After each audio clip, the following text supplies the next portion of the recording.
एक सुंदर सुबह थी। पेड़ की डालियों पर छोटा बंदर मीठू खेल रहा था, कूद रहा था और शरारतें कर रहा था।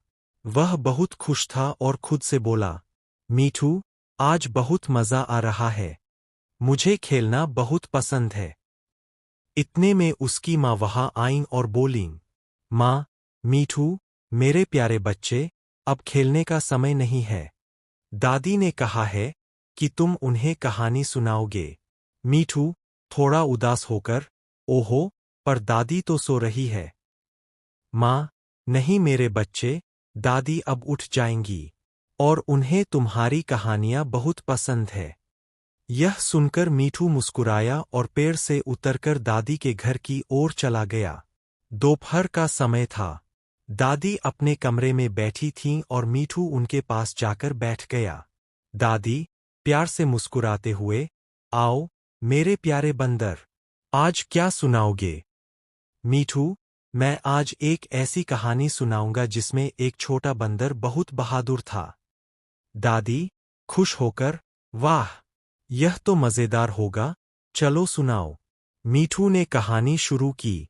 एक बार की बात है, एक छोटा बंदर था जो बहुत शरारती था। वह पूरे जंगल में सबसे ज्यादा खेलता था, डाल से डाल कूदता, झूला झूलता और सबको हंसाता।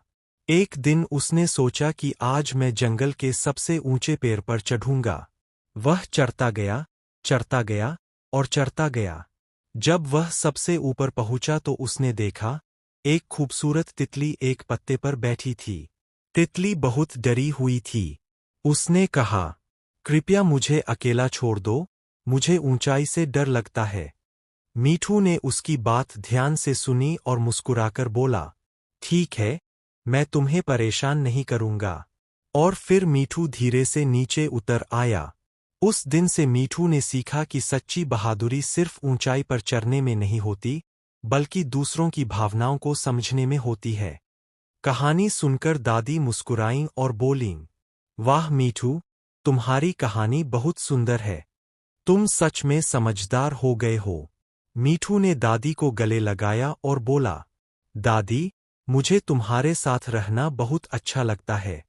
दादी, मुझे भी, मेरे बच्चे।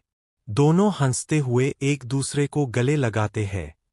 पेड़ों के बीच हल्की हवा चलती है और शाम का सूरज मुस्कुराता हुआ उन्हें देख रहा होता है।